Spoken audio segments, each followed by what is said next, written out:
Bhagavate Vasudevaya. Srimad Bhagavatam, Canto 7, Chapter 5, Prahlad, the saintly son of Hiranyakashipu, text number 6. Shri Naruvacha Shrudva Putra Giro Daitya Parapaksha Samahitaha Jahasa Buddhir Balanam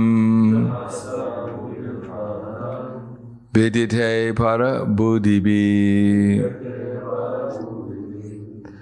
Shri Naruvacha Shrudva Putra Giro Daitya Parapaksha Samahita Jahasa Buddhir Balanam Vidyate Para Buddhibi Naruvacha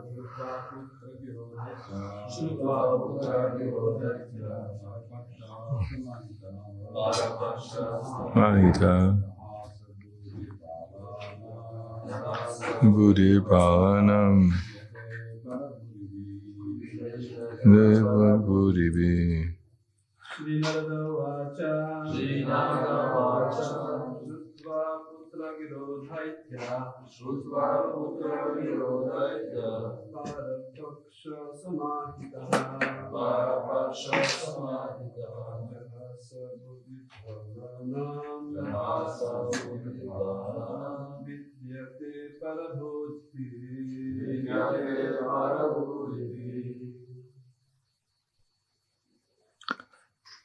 Dame. Vacha Shrutva Putra Garo Daitya Parapaksha Samahita Jahasa Buddhir Balanam Vidyate Para Buddhibi Shri Narada Vacha Narada Muni said, Shrutva, hearing, Putra Gira, the instructive words of his son, Daitya, Hiranyakashipu, Parapaksha, on the side of the enemy. What else does Parapaksha mean? I thought that's the opposite argument. Oh, it's Purva. So Parapaksha. Paksha means? Wing or part? It is. Oh, I see. So on the other side. So the other side must be the side of the enemy. Samahita, full of faith. Jahasa, laughed. Buddhi, the intelligence. Balanam, of small boys. Vidyate is polluted. Para buddhibi, instructions from the enemy's camp.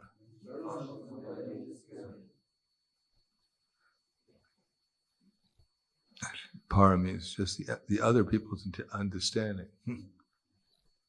Oh, anyone who has a different understanding than me must be my enemy. Well, you agree with me 100%, right? At least 99. So we can forgive 1%. Creativity.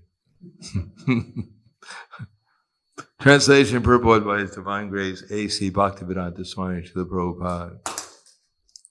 Narada Muni continued, when Prahlad spoke about the path of self-realization, devotional service, thus being faithful to the camp of his father's enemies, Hiranyakashipu, the king of the demons, heard Prahlad's words, and he laughingly said, thus the intelligence of children spoil Thus is the intelligence of children spoiled by the words of the enemy.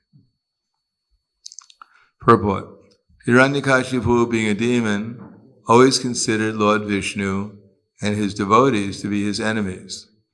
Therefore the word Parapaksha, on the side of the enemy, is used here.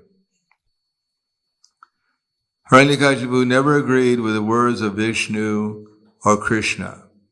Rather, he was angered by the intelligence of a Vaishnava. Lord Vishnu, Lord Krishna says, Sarva Dharman Prityaja Mam Ekam Sharanam Vraja. Give up all other duties and surrender unto me. But demons like Hiranyakashipu never agreed to do this. Therefore Krishna says, Namam diskritino muda prapadente naradama maya pritigyana asram bhavam ashritya. Those miscreants who are grossly foolish, lowest among mankind, whose knowledge is stolen by illusion, and who partake of the atheistic nature of demons, do not surrender unto me. The asura bhava, the atheistic nature, is directly represented by Hiranyakashipu.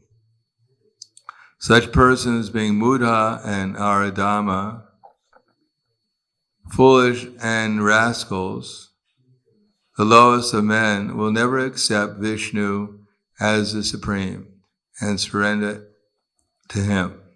Hiranyakashipu naturally became increasingly angry that his son Prahlad was being influenced by the camp of the enemies. He therefore asked that saintly persons like Narada not to be allowed within the residential quarters of his son. Otherwise, Prahlad would be further spoiled by Vaishnava instructions. Shrinaruvacha Shutva Putra Giro Daitya Parapaksha Samahita Jahasa Buddha Balanam Vedite Parabodhibi. Narada Muni continued, when Prahlad spoke about the path of self-realization in devotional service, thus being faithful to the camp of the father's enemies, Hiranyakashipu, the king of the demons, heard Prahlad's words, and he laughingly said, Thus is the intelligence of children spoiled by the words of the enemy. Namo Vishnu Padaya Krishna Prasthaya Bhutale Srimate Bhaktivedanta Swami Namane Namaste Saraswatundeve Gauravani Pacharne Nirvishesha Srinivadi Paskatyade Satarne.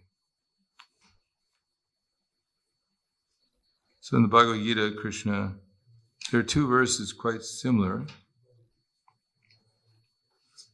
One of them is Dvo imo Dvo bhuta sargo lokesmin asram bhava Dvo bhuta sargo lokesmin asram daivam asram evacha daivam vishra sakprota asram parthameshinu. That O son of Pritha, in this world there are two kinds of created beings. One is called divine and the other demoniac. I've already explained to you at length the divine qualities.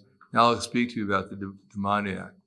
Dvo bhuta sargo lokesmin daivam asram evacha daiva vishtrik sakprota asram parthameshinu. And then Krishna also says, Dvo imo purusho loke daivam asram chakra evacha. Is that the 17th chapter?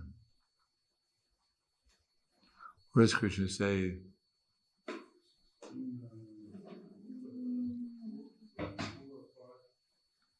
What's that? No, where it says Shara Chakra Evacha, Shara Savani Bhutani, 15th chapter. Yeah, 15.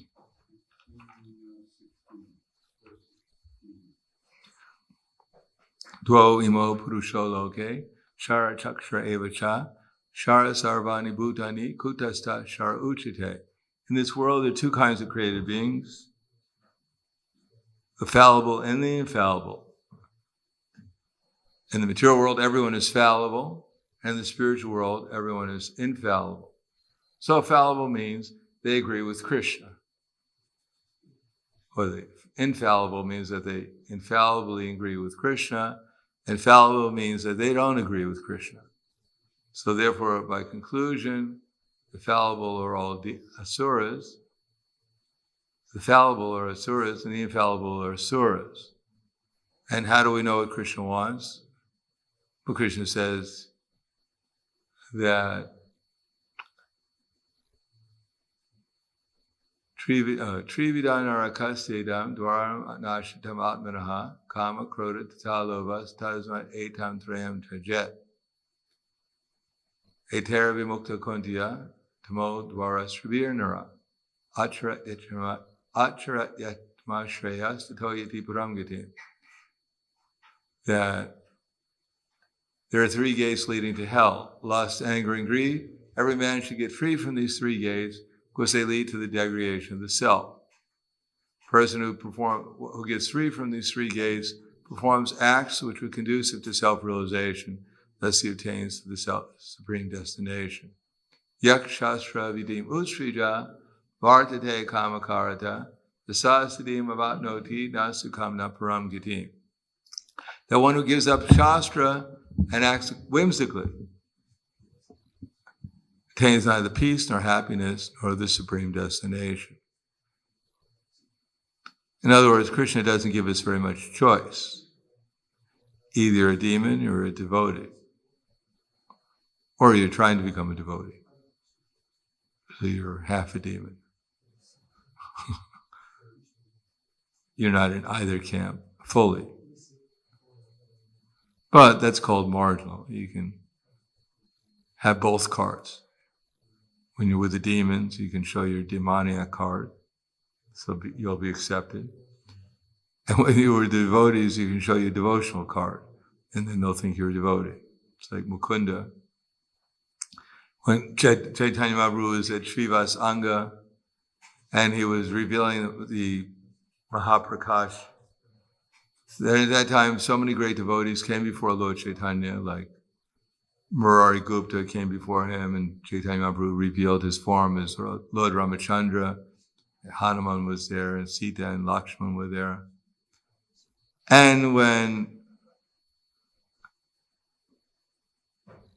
others came, Krishna revealed, or Chaitanya Mahaprabhu revealed his forms to them.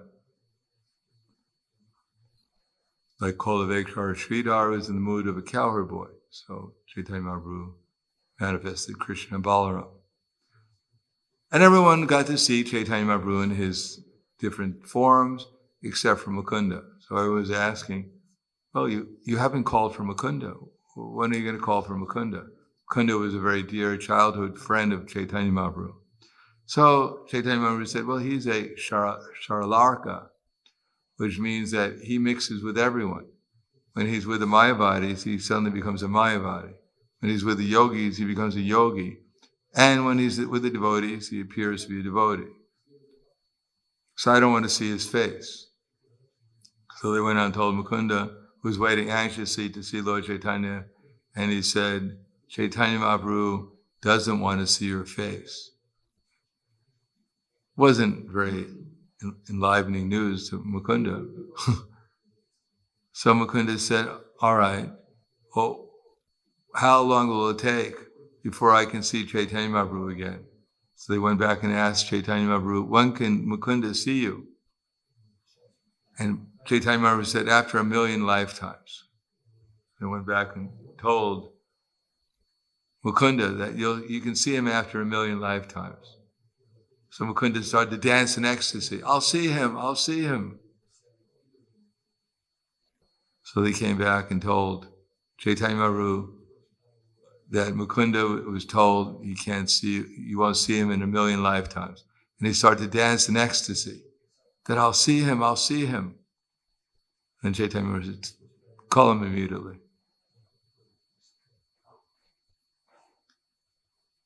A 1,000,000 lifetimes, he was quite ecstatic. It's called patience. But the point is, Chaitanya Mahaprabhu would like us to be on one side or the other. He'd like us especially to be on the side of the devotees, or at least try to become on the side of the devotees. And to do that, we have to know Shastra. Because if we don't know Shastra, we won't know what to do and what's not to do. Now, Hiranyakashipu, no one ever told him what actually he was supposed to do, except for the modes of nature. That he accepted, illusion. But when Prahlad came along and told him the truth, he became very disturbed.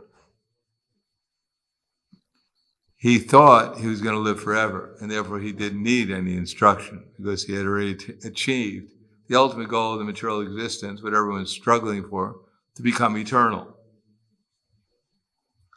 Of course, we know we are already eternal. So that's why we want to become eternal. No one wants it. If we said, here's a magic wand, I can tap you on the head with it and you'll disappear, no one will say, yes, please do. But if we said we have another wand which we could touch you with, you're going to live forever. Yeah, go ahead, touch me.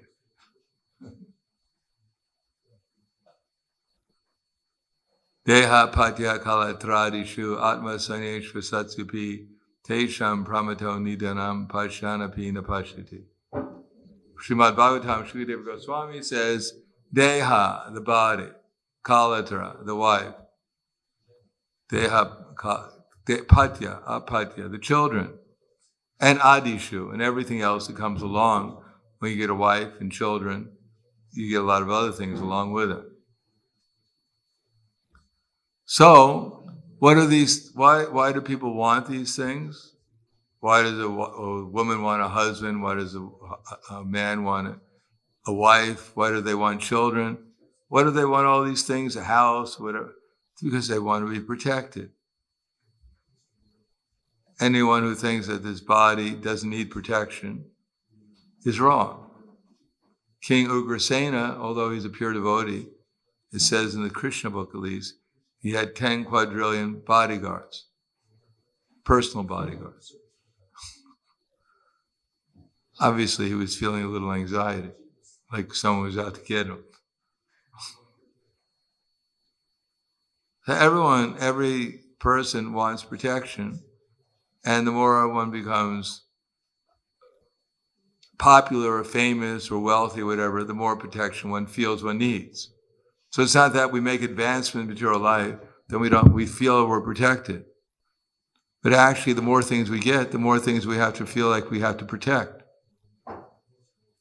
People living on the street, as I mentioned when I was attending the Iyengar Institute for 1 month in Pune. Iyengar is their institute, they teach yoga. And every day there was Hriday Chaitanya Prabhu, who's the GBC for an area he was with. We were together, and there was another devotee named Mahendra. We were taking classes every day.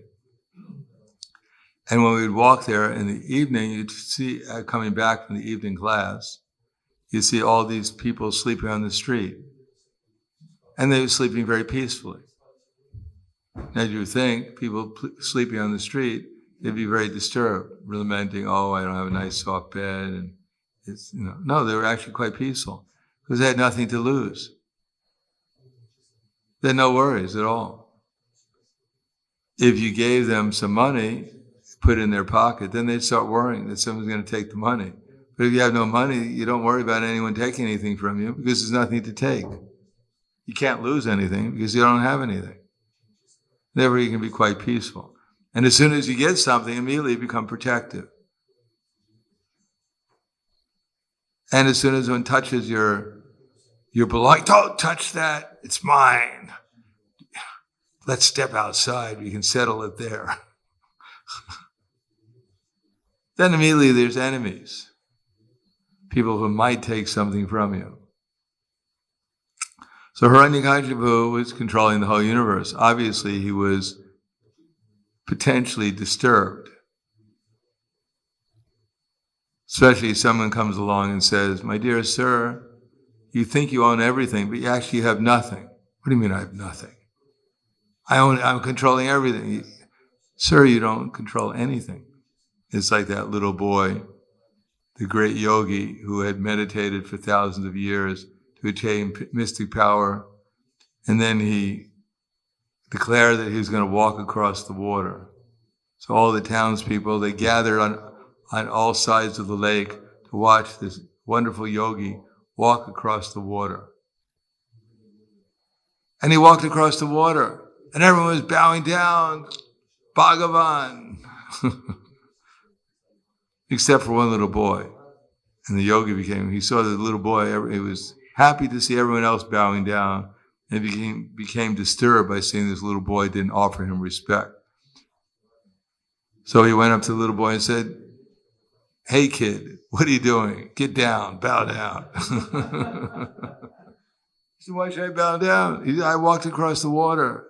It took me 1,000 years to learn the trick." So the little boy said, "Well, I can do it for 3 pice." He said, "What do you mean for 3 pice?" He said, "For 3 pice, I can take a boat across the water." We're both going to get across the water, so your mystic power is worth 3 pice.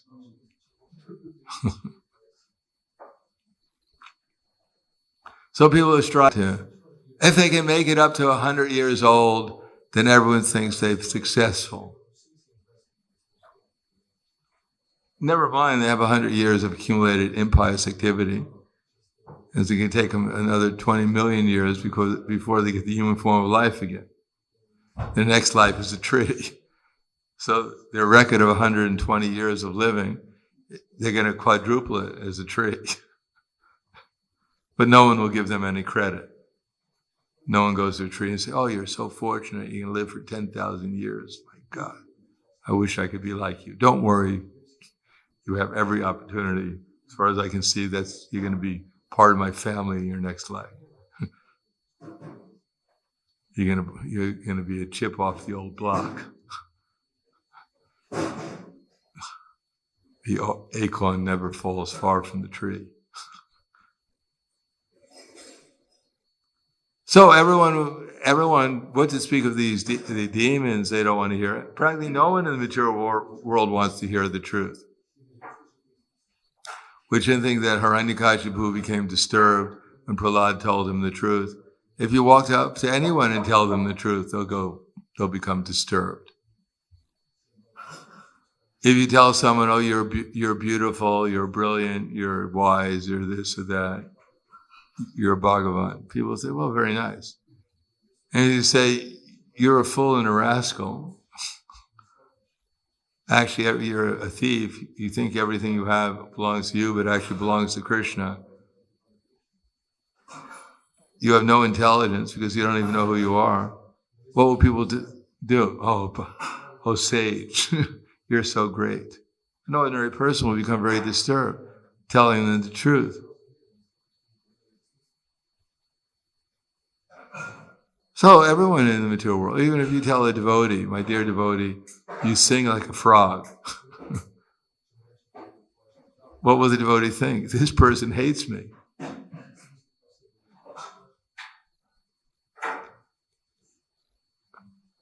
I didn't mean you sing like a frog. You sing like a devotional frog.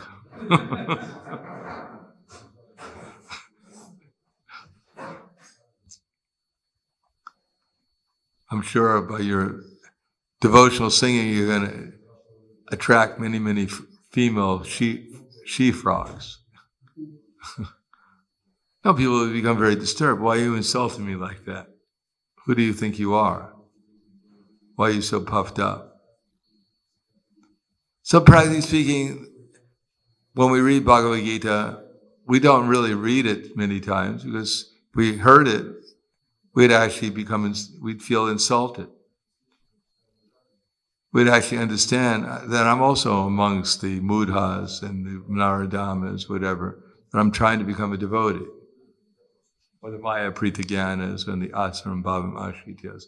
That tendency is there in mixed devotional service, but by the performance of devotional service, we can become purified from it. But if we think, as soon as we accept ourselves as pure devotees, then we're really in trouble. Thinking, oh, these rascal Naradamas and these Muddhas and the Maya Prithiganas. There are people who are foolish. There are people who are sinful. There are persons who are deceitful and atheistic. And I'm a pure devotee. I'm on the good side. I'm on the A team. They're on the B team. No one should recognize the fact that we're striving to get free from our material conceptions of life, and therefore we don't become sympathetic to the sinful and the atheistic and the deceitful and the foolish. We don't become sympathetic, because we are sympathetic. Devotee is sympathetic, paradukkha dukhi. But we know we can't associate with them and not get affected by their association. Therefore, we try to associate with the devotees. And even when we go out and associate with the non-devotees, we keep the devotees, the acharya, within our heart, because that's why we go out there. We do it to serve the acharyas and Krishna. Otherwise, the tendency, many times I know in book distribution, as I said, I went out with, Radha Damodar. I was on Radha Damodar for some time, which you may not have heard of. And it was the top book distribution team in the world at that time.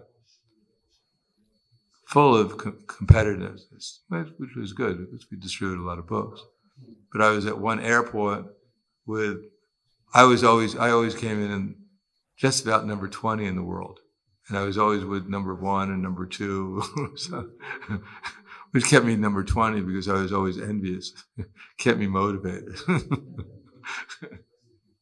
I'd watch them distribute a book, and then I get so envious, I go out and immediately distribute a book also. And there's such competition. One of the top distributors in the world always came up to me and said, how much money do you have? You go up to everyone, ask them how much money they had, how much Lakshmi. And I tell them, and if I had more than he did, we went, "Wah!" In any case, I was probably number 20 in the world at that time, and I was in the airport with just another devotee, and he was number 2 or 3 in the world. And usually I used to try to learn from the techniques of the devotees to find out how to distribute books better. But I watched him, he'd only choose, this is a very small airport. It's called Charlotte Airport, North Carolina. Really small. And not so many people came by, but he'd only choose the most beautiful women who came by to stop. And he was quite a good-looking devotee. And he'd stop them, and if you took a video of it, you'd think it was Romeo meeting Juliet. It was really romantic. And inevitably, he'd melt the lady and she'd give a donation.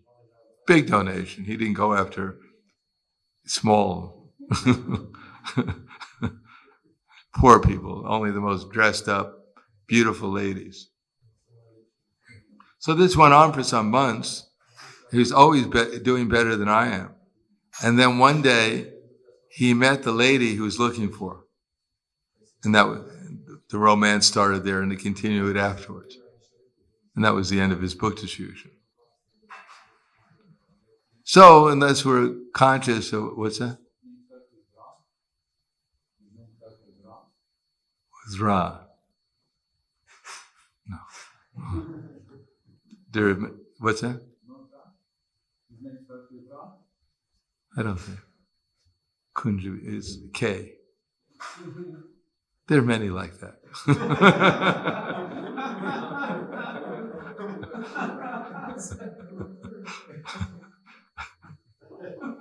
They learned the technique probably from him. I mean, I learned many techniques. There, some of them. That was one technique I didn't apply very much. I couldn't imitate him, so didn't even try. Besides, I didn't think it was worth, going up a notch or two on the Sankirtan newsletter.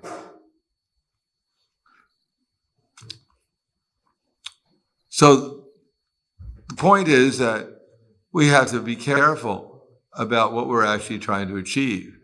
We can, in the name of devotional service, we can associate with people in the wrong consciousness. If we don't keep the instructions and ultimately the mood of the acharyas and Krishna in our service, it doesn't matter what service we are in, we're in danger. If we start thinking we're a special group, we're the book distributors,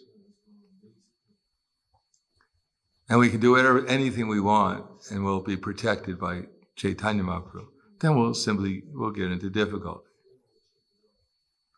On the other hand, one has to maintain humility and all the other good qualities that are necessary to advance in devotional service. And then we can actually, when people tell us what we have to hear, we can accept it. We'll be able to advance in pure devotional service. Nowadays they have something, especially in America, which is coming to Europe soon. Anything that starts in America usually comes. It's called snowflakes. You've heard of snowflakes? What is a snowflake? A what? It's called snowflake. What does that mean? No, no, it's college students who are snowflakes. Do you know what a snowflake is? A college student or a? Person who's easily offended. Yes, yeah. You say, "Excuse me, miss," and they go, "What did you call me? I'm having a nervous breakdown. He called me a miss. Aren't you a miss?" Actually, I'm one of the other 95 categories of gender. You've insulted me. I have to go and see my psychiatrist now because my mind is completely disturbed. I can't do anything today. I have to lie down in my bed and try to recover from this maha-aparad. So that's called the snowflake. You have to learn a whole different language and vocabulary and address people accordingly and not use keywords that disturb people's minds and set them into a tailspin all the way down to depression or suicidal. "Excuse me, sir." Wow, my God, he called me a sir. I think I'll jump off the bridge. I can't tolerate this. So that's called a snowflake. They easily melt. So we shouldn't be snowflakes.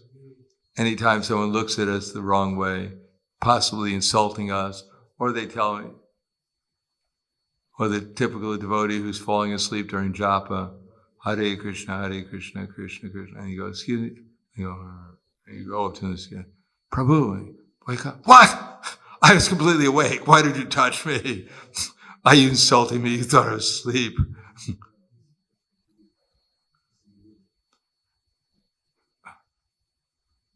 Yamaraj, we'll see you soon.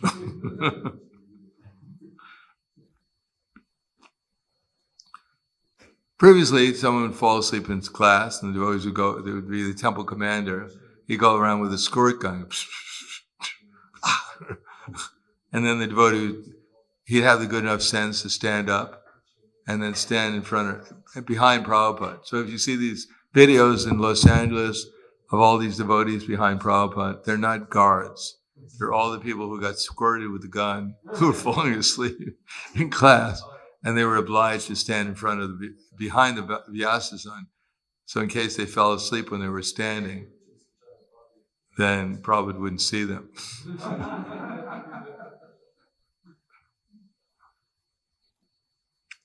So we have to be a little tolerant and accept good instruction, and then we can advance in devotional service. Otherwise, we have to stay as either a Mudha or a Naradama or a Maya Pritigyana from Asaram Bhavam Ashitya.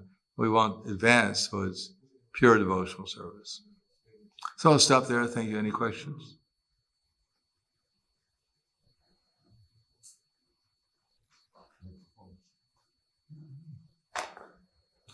The other thing is we should get enough sleep.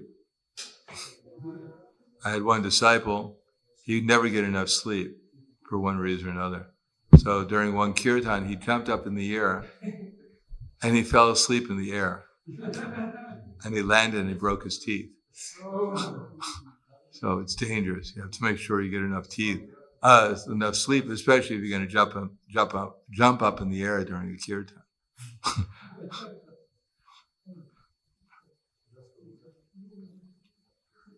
Okay. Hare Krishna. Yeah. You mentioned that you quoted Krishna about the three gates to hell: lust, anger, and greed. And sometimes we feel we can justify, maybe not so much lust, but maybe some greed for book points or something. Yes, yes.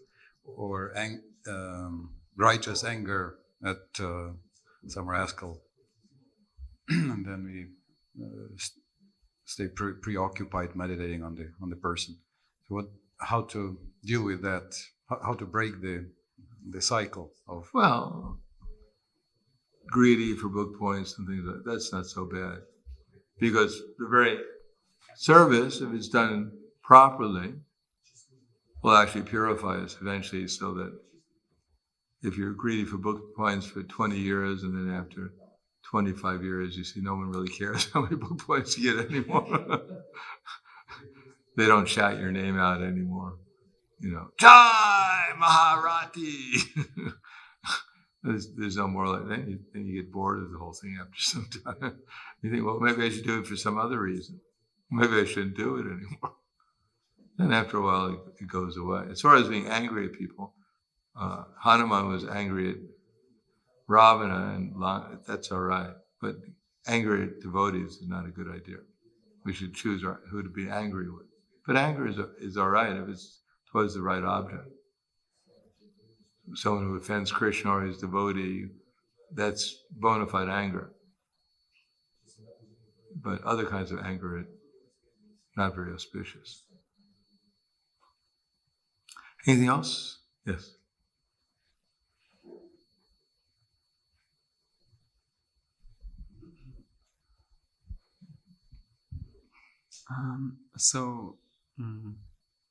How can we deal with these snowflake personalities?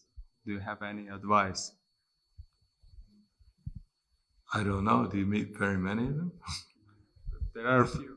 Oh, what's They that? are coming. Winter is coming. Just now coming. Put them in the freezer. Well, you deal with them. Probably the best thing is not to deal with them, because you may not know, you may hit the wrong spot. But in any case, if you have to deal with them very cautiously. Generally speaking, when you tell people how wonderful they are, they don't get offended by it. And if you tell them anything else, you might get into trouble. When we were doing book distribution, the main line that really worked effectively, which was not always so good, in the airports, especially when it was really passionate, anyone who walked by would look at their clothing, see what they were identifying with. Because everyone, in America, they have some T-shirt that says this or that, or they have some boots, cowboy boots made out. And you go, wow, it's rattlesnake. They have all different types. You learn all the different. And then you go, wow, it's rattlesnake. My name's Phil. So they're wearing these boots because they want to be recognized. They want the in crowd knows what the type of leather it is, and when you can recognize it, then immediately they think, well, this person must be part of the community. They're one of the insiders, and they'll immediately stop. Yeah, right. Or whatever it says on the T-shirt. It says, make love, not war. And go, hey, make love, not war. Great! And they immediately will stop. Because they were just waiting for someone to recognize them, to notice them, to notice something about them. And then they'll stop. And even if they don't stop, Many times we see people coming by, we saw them at the same time. Because if you're doing the airport, a lot of business people come by and they're the same business people all the time. They've stopped. One time in an airport, Chicago, there was like 20 book distributors out in the airport. And so some people would get stopped like 20 times every time they get by. And then they come up to Milwaukee, where I was distributing with another devotee. And they get stopped by this other devotee, myself. And they were just like, smoke would come out of their ears. One time I put out my hand to shake someone's hand. He took a cigarette and put it out of my hand. He was so frustrated. He didn't stop.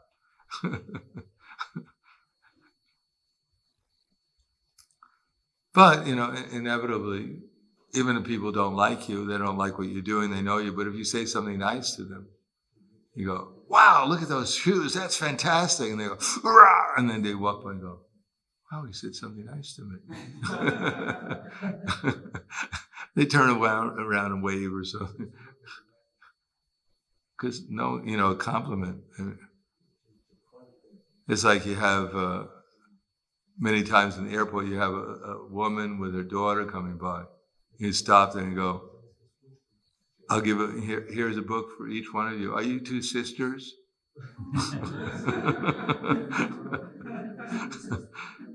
And the lady would have, many times she'd go, oh, you're just trying to, flatter me. And then she'd say, how much do you want?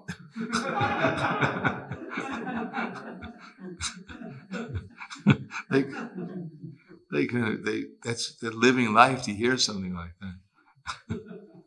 That's what keeps them alive. So say something nice. Yes.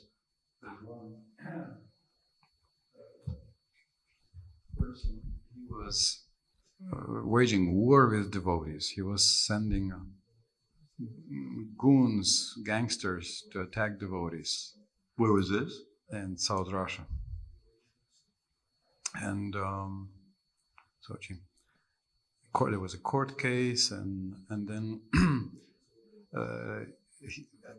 every few days he would meet a book distributor in the center of the city, and he would try to sell him books, and he would scream at him and insult him. And every time this devotee, I think his name was Jagannath something, as far as I remember, Jagannath Priya. And every time the devotee was very humble and said, sorry, please forgive me, please have a good day. And it was very, very nice. And then after several days, this guy started thinking, how come he's so, I'm insulting him and he's so cool. So eventually he himself became a devotee. I know one devotee who I was traveling with for some time, he became a sannyasi. In the beginning, every time he'd see a devotee on the street, he'd walk up to him and take the book and rip it in pieces. Yes. And then I guess one day he got one of the books and read it, became a devotee. A Swede. So it's powerful. All right, thank you very much. Grantaraj Srimad Bhagavatam Ki Jai, Srila Prabhupada Ki Jai, Gaur Premanande.